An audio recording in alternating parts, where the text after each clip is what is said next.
Hello students, my name is Sagar Pandya and welcome back to the YouTube channel. Let's start with the second part of applied history. हम लोगों ने applied history last time देखा था about the first part. Today we are going to start with the second part of applied history. In this chapter, in this part we are going to learn about applied history and our present. तो शुरू करते हैं. The visible and the invisible relics of the past exist in the present. जो relics, जो remains past में थे, उसके visible remains relics का मतलब होता है रिमेन्स, उसके विजिबल और इनविजिबल रिमेन्स हिस्ट्री के हम लोगों को पास्ट के हमारे पास है. So there is a curiosity, there is attraction कि भाई ऐसा क्या था. जैसे ताजमहल अगर नहीं देख रहे हैं तो ताजमहल अगर नहीं देखा है रादर तो हम देखने जाते हैं. क्यूरियोसिटी है कि यार ऐसा क्या है, इतना क्यों ब्यूटीफुल बोला जाता है. There is attraction towards it, right. So वो रिप्रेजेंट करता है क्रिएटिव थॉट्स. जैसे फॉर एग्जांपल बहुत सारे ऐसे रेलिक्स है, रिमेन्स है जो क्रिएटिव थॉट्स दिखाते हैं. जैसे Ajanta and Ellora caves, Elephanta caves, हम लोगों को क्रिएटिव थॉट्स दिखते हैं उसमें. अलॉन्ग विद दैट अपने ट्रेडिशन, आवर एंसेस्टर्स के जो ट्रेडिशन है वो देखे जाते हैं. जैसे एक फेमस कुंड है जिसको हम लोग ब्रह्म कुंड बोलते हैं. वो कुंड में अपने एंसेस्टर्स ने पूजा की थी, या फिर हवन कुंड में बहुत सारे ऐसे विधियां की जाती थी. तो वो क्या है, वो ट्रेडिशन है हमारे एंसेस्टर्स का. Heritage builds our identity. इसके बेसिस पे ही, ये हेरिटेज जो है उसके बेसिस पे ही हमारे आइडेंटिटी बनता है. And that is why history of our heritage links us with our ancestors. Needs for our preservation and conservation is necessary. This is benefit for our future generation. हम जाके वहां पे गंदगी फैलाएंगे, उसको वो चीज को गंदा करेंगे. हम लोग वो हेरिटेज साइट्स पे जाके कुछ ऐसी चीजें फैलाएंगे जो गंदगी फैला रहा है, तो वो एक्सेप्टेबल है क्या? ऑब्वियसली नहीं. हम लोग वहां पे जाके कचरा करेंगे. और बहुत सारी जगह पे हम लोग ये देख सकते हैं, लाइक अच्छे ट्रीज रहेंगे या फिर ऐसे मॉन्यूमेंट्स रहेंगे, उसके ऊपर गार्निशिंग एकदम डार्क कलर्स के से वो लोग लिख देंगे कुछ ना कुछ. मतलब अभी ट्रीज के ऊपर ABC लव्स XYZ क्या क्या लिखा हुआ रहता है. तो दैट फील्स पैथेटिक. तो उसके लिए हमें as this generation we have to take this pledge कि हमारा नेक्स्ट जनरेशन जो होगा उसके लिए हमें ये चीजें, ये मॉन्यूमेंट्स, ये हेरिटेज साइट्स हमें प्रिजर्व करनी है. How will we do that? Obviously applied history के थ्रू हेरिटेज मैनेजमेंट सीखते हैं. And there is an opportunity for employment, मतलब लोगों को जॉब्स दी जाती है through this particular thing. Hence applied history is understanding our present with the help of our history. मतलब क्या कि अपना जो हिस्ट्री है उसके बेसिस पे आज हम लोग प्रेजेंट समझ सकते हैं. जैसे फॉर एग्जांपल पहले के टाइम पे, if you can see in this, पहले के टाइम पे जो कैटरैक्ट सर्जरी होता था वो कैसे होता था. तो देयर वाज अ मेडिकल, एक विशारद होते थे जिसको हम लोग सुश्रुता बोलते थे. अभी वो एक छोटा सा चिमटा लेता था, एक टोंग लेता था, और वहां पे कैटरैक्ट सर्जरी जिसको हम लोग मोती बिंदु बोलते हैं या मोतिये का ऑपरेशन बोलते हैं. तो एक टोंग रहता था, एक चिमटा रहता था, वो मस्त, वो जो ऋषि मुनि होता था वो ऐसे करके हटा देता था तो वो हो जाता था. That was 4000 years ago. But आज अगर देखे तो प्रॉपर लेजर के साथ, अरे सर जी आप सो जाइए, और फिर वो डायरेक्टली एक आंख खाली ऐसे किया तो 5 मिनट में तो लेजिक के थ्रू वो पूरा हट जाता है. तो आज के जमाने में कैटरैक्ट सर्जरी वैसा होता है. तो what is that? That is obviously finding right direction for the benefit for our future generation. So वो पास्ट के थ्रू हमने देखा कि प्रेजेंट में हम चेंजेस ला सकते हैं, and that is the benefit of our future generation. Management क्या होता है? तो मैनेजमेंट दो टाइप का होता है about this cultural heritage and natural heritage. Cultural and natural heritage को हम लोग डिवाइड कर सकते हैं फर्दर, कल्चरल हेरिटेज को, into tangible and intangible. Tangible मतलब क्या? द थिंग्स जिसको हम लोग टच कर सकते हैं, देख सकते हैं. Life is more than 1 year. जैसे फॉर एग्जांपल गाड़ी ली, टैंजिबल है. लैंड खरीदा, टैंजिबल है. बिल्डिंग है, टैंजिबल है. फर्नीचर टैंजिबल है. What is that? मतलब हम लोग उसको टच कर सकते हैं. Yes, life is more than 1 year. Life होता है बेसिकली. लाइफ मतलब वो जिंदा वाला लाइफ नहीं रे, वो ज्यादा टाइम तक टिकता है वैसा वाला. इनटैंजिबल मतलब क्या? जो हम लोग नहीं देख सकते. जैसे एब्स्ट्रैक्ट है, फीलिंग्स. मैं खुश हूं, अंदर से मैं दुखी हूं। हंसते हुए चेहरे का ये मतलब नहीं कि मुझे दर्द महसूस नहीं होता, मतलब वो मीम वाला जैसा वाला। तो वो हंस रहा हूं मैं, बट अंदर से मैं दुखी हूं। What is that? That is intangible. Ancient sites आते हैं टेंजिबल के अंदर। We can see artefacts which are there in tangible, we can see sculptures which are there in tangible. Buildings tangible में आते हैं, मैन्यूस्क्रिप्ट्स आते हैं, मैन्यूस्क्रिप्ट्स मतलब हैंड रिटन डॉक्यूमेंट्स, पेंटिंग्स आते हैं। इनटेंजिबल में आते हैं oral tradition and their language, traditional knowledge, social customs and rituals of celebrating festivals, styles of performing art and certain traditional skills। जैसे फॉर एग्जाम्पल हम लोग बात कर सकते हैं about pot making, basket weaving, pottery, ये सब क्या हो गया, ये सब ट्रेडिशनल स्किल है। वो इनटेंजिबल है, generation to generation pass on होता है। एंड कम्युनिटी डांस जैसे किए जाते हैं, तो उसमें कोई रूल्स एंड रेगुलेशन थोड़ी होता है।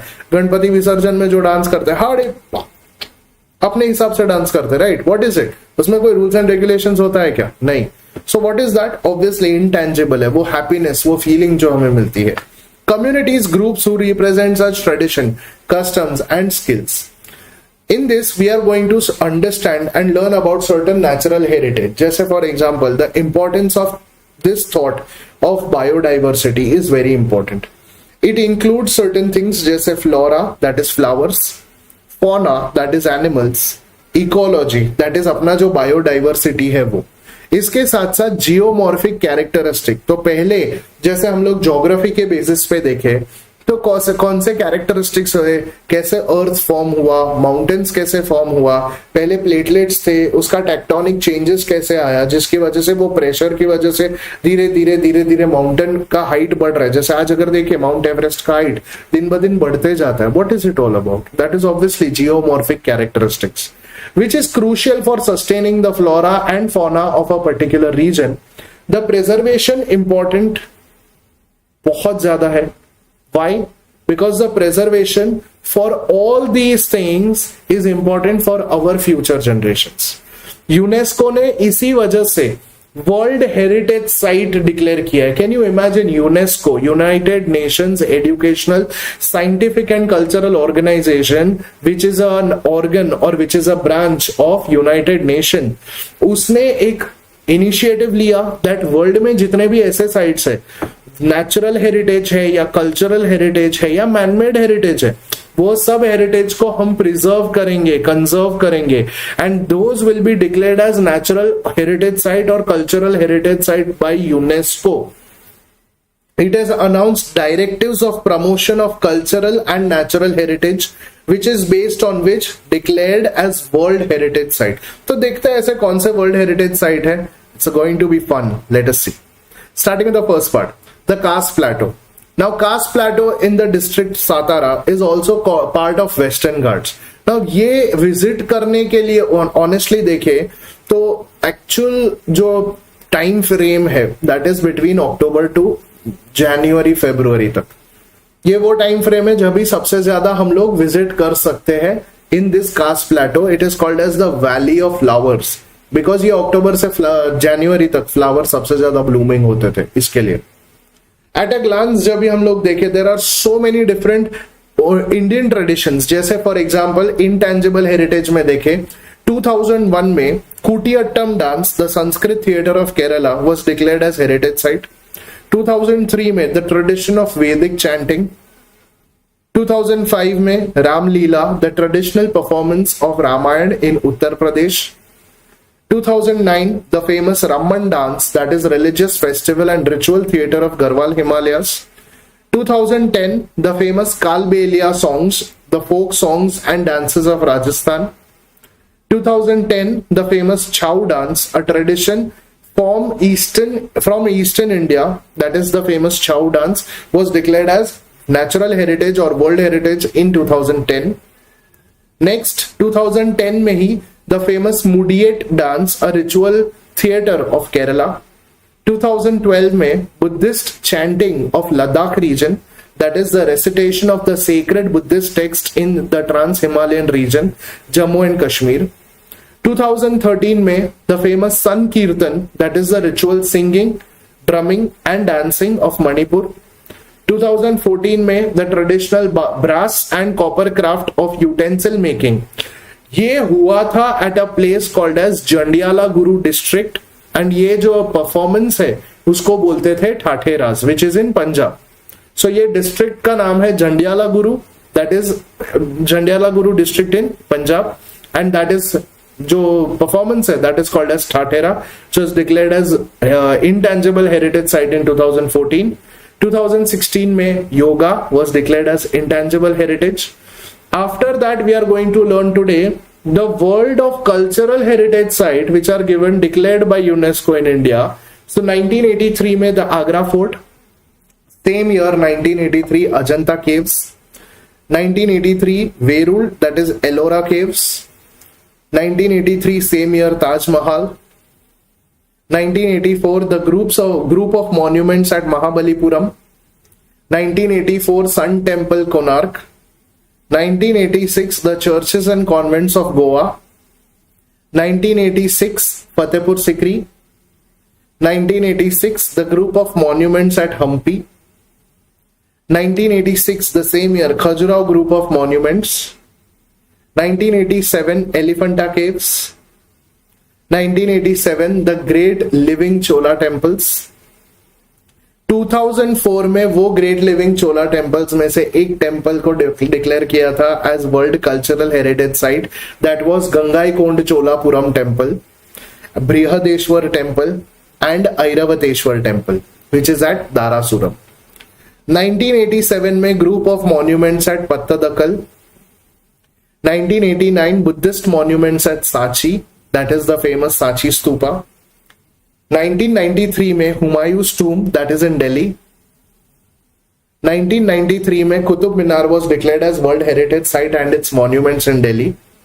1999 the Mountain Railway of India, which includes Darjeeling Himalayan Railway, Nilgiri Mountain Railway and the Kalka Shimla Railway line. 2002 में Mahabodhi Temple Complex, which is at Bodh Gaya. 2003 में the rock shelters at Bhimbetka, the famous cave paintings of Bhimbetka. 2004 में Champaner Pavagadh Archaeological Park. 2004 में the famous Chhatrapati Shivaji Maharaj Terminus Mumbai, CSMT railway station. 2007 Red Fort Complex India, that is Delhi obviously. 2010 में Jantar Mantar Jaipur. 2013 hill forts of Rajasthan. 2014 Rani Vav और Rani ki Vav, that is queen stepwell, it is at Patan Gujarat. Archaeological site at Nalanda Mahavira, that is the famous Nalanda university at Nalanda Bihar. 2016 में the complex capitol complex at Chandigarh. 2017 में Ahmedabad, the entire city was declared as the historical city. Now बच्चा, ये सब में से ना बहुत सारी चीजें हैं, बहुत सारे ऐसे कल्चरल हेरिटेज साइट्स हैं जो हमारे जो नए नोट्स बने हैं वो नोट्स के पीछे तुम लोग देख सकते हो. 10, 20, 50, 100, 500 एंड 2000 तक के नोट तक तुम लोगों को रानी की वाव दिखेगा, 500 के नोट पे रेड फोर्ट दिखेगा, तुम लोगों को मतलब क्वीन स्टेपवेल दिखेगा, तुम लोगों को सांची स्तूपा देखने मिलेगा, and so on and so fourth. When we talk about cultural heritage, now coming to natural heritage. 1985 में Kaziranga national park was declared as natural heritage site along with Kevladev National Park, that is in 1985, the same year, and the same year Manas Wildlife Sanctuary. Sundarbans National Park was declared in 1987. 1988 में Nanda Devi and Valley of Flowers National Park, which was in 2005 again, Flowers National Park. 2012 में the famous Western Ghats was declared as World Heritage Site. 2014 में the Great Himalayan National Park Conservation Area was declared as Natural Heritage Site. 2016 में Kangchenjunga, which is obviously हम उसका pronunciation करते हैं Kanchenjunga national park, तो originally उसका spelling होता है Kangchenjunga, that was declared in 2016 as World Natural Heritage Site. Now when we talk about this aspect of applied history क्या होता है, तो मैनेजमेंट में cultural heritage and obviously natural heritage तो हमें पता है, कल्चरल हेरिटेज को प्रिजर्व करने के लिए हमारे पास आर्कियोलॉजिकल सर्वे ऑफ इंडिया है, बट उसके साथ एक और बॉडी है जो लोगों को नहीं पता, that is India state department of archaeology, that is also called as intake.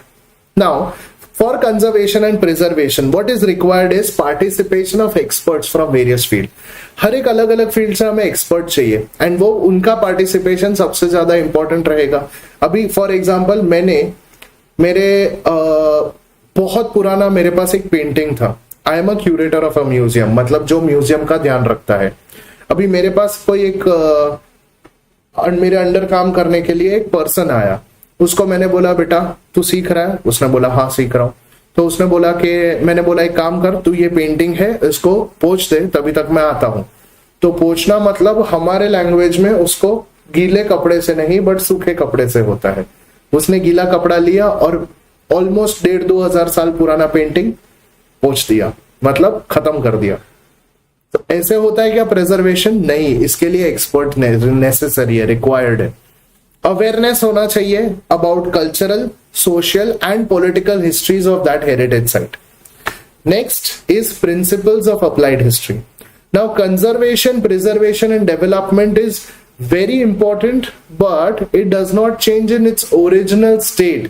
जैसे for example the survey of the local social structure, psychology of the people and challenges faced by them in the present situation बहुत ज्यादा जरूरी होता है. अभी ये कैसे होता है ध्यान से सुनो.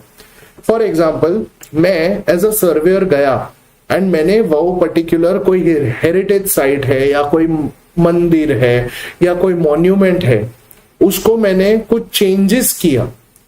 वो मेरे हिसाब से नहीं हो सकता, मैं करेक्ट रहूंगा बट मेरे हिसाब से नहीं होगा. क्यों? बिकॉज जो लोकल्स रहेंगे वहां पे उनकी भावनाएं जुड़ी है उसके साथ, वो मॉन्यूमेंट के साथ. मैंने अगर वो चेंज कर दिया तो वो लोकल्स मुझे मारने आ सकते हैं या फिर मुझे मेरे अगेंस्ट हो सकते हैं. So that is why the local social structure, to understand that becomes very important. Psychology of the people, लोगों का माइंडसेट कैसा है वो समझना जरूरी है.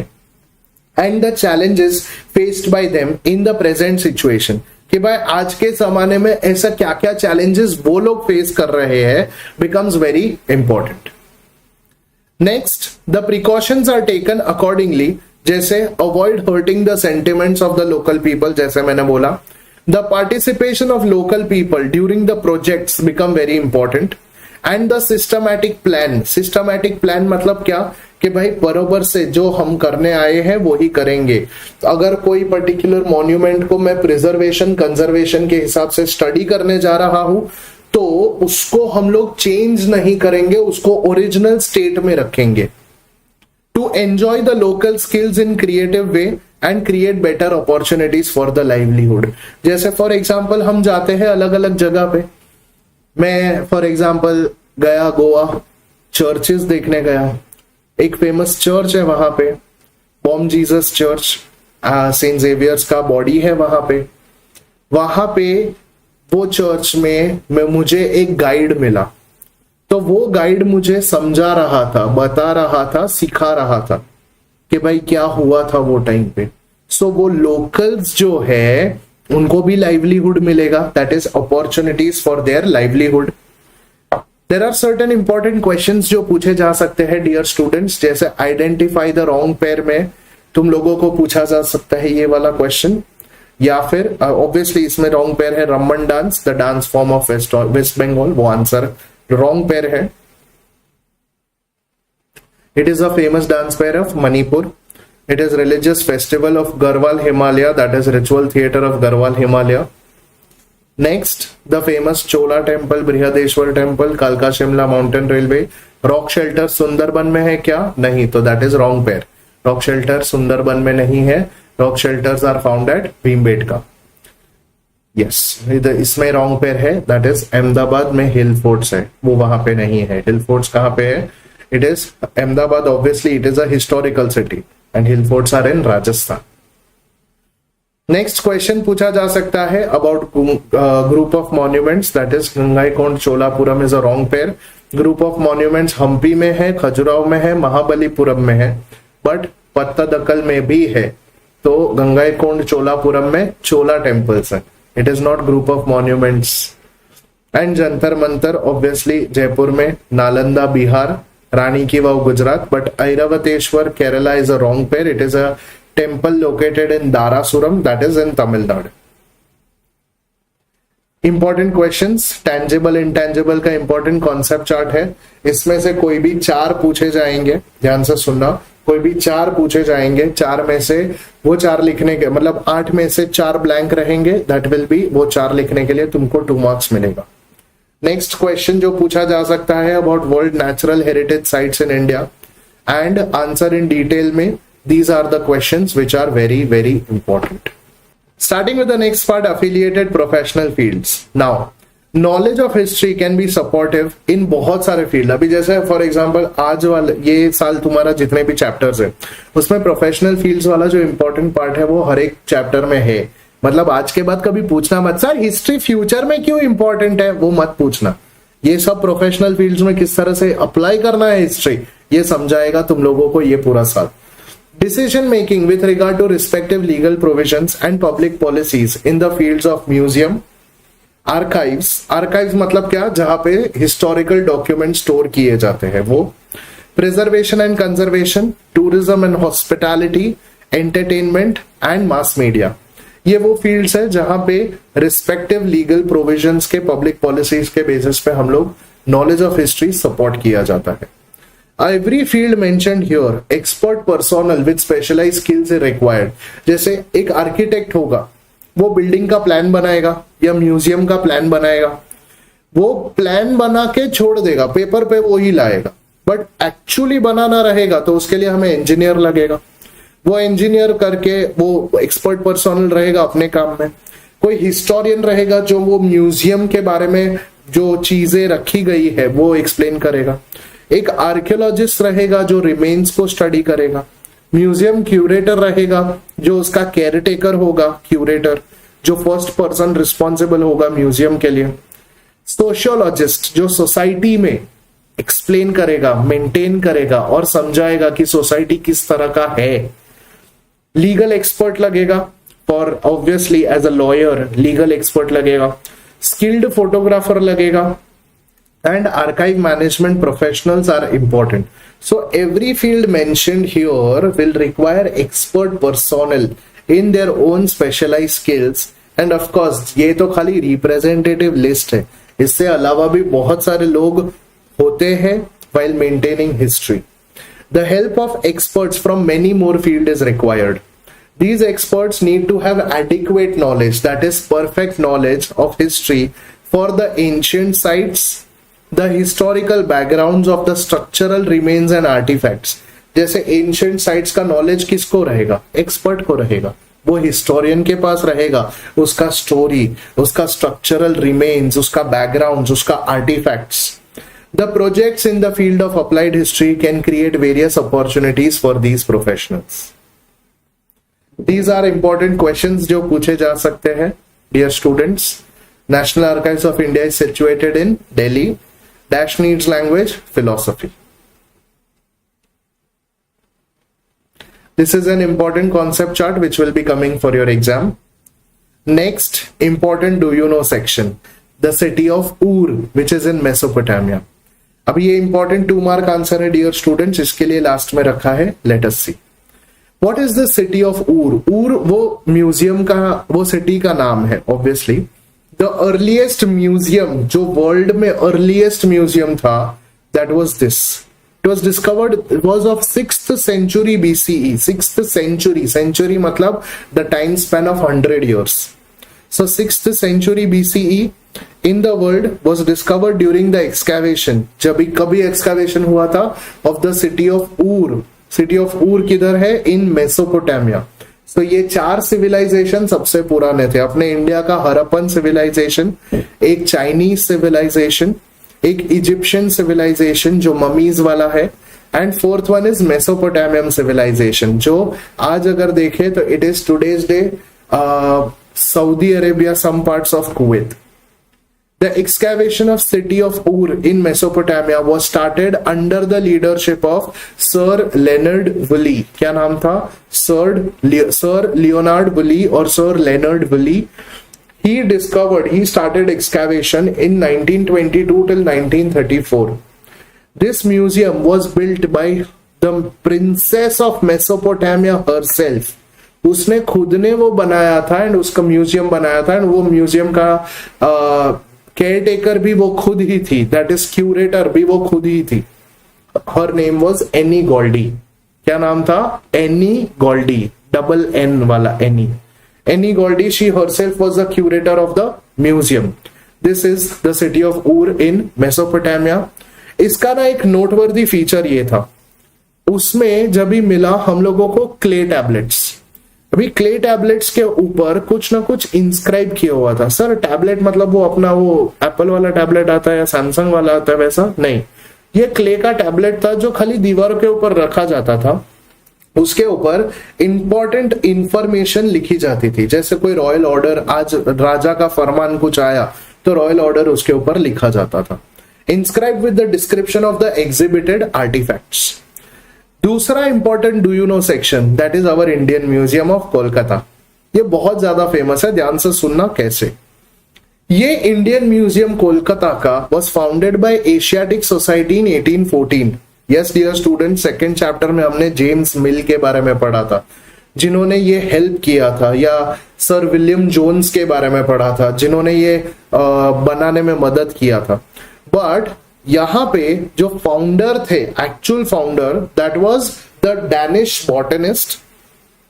डैनिश मतलब ऑब्वियसली डेनमार्क के एक बॉटनिस्ट थे. बॉटनिस्ट मतलब फूल पत्तों के डॉक्टर. दैट उनका नाम था Nathaniel Wallich. Nathaniel Wallich, a Danish botanist, was the founder of and the first curator, that is the caretaker of this museum. ये म्यूजियम कौन सा है? The Indian museum, that is in Kolkata. The photograph which you can see here in this museum और अपने text book में भी दिया है, वो 1905 का है. और आज भी अगर जाए ना तो ये म्यूजियम वैसे का वैसा ही दिखता है. The museum has 3 main departments: arts, archaeology and anthropology. AAA. Arts, archaeology, anthropology.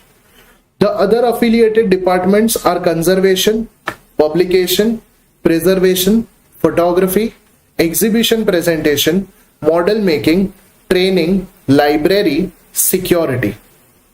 इसके अलावा आर्काइव्स जब भी हम लोग देखें तो मालूम है एक पर्टिकुलर फील्ड में आर्काइव्स को स्टडी करने के लिए सिलेक्टिव फील्ड्स भी होती है. जैसे for example archives are preserving old documents, जैसे historical documents, official records, films. And ये आर्काइव्स के लिए नेशनल आर्काइव्स ऑफ इंडिया बनाया गया है इन न्यू दिल्ली.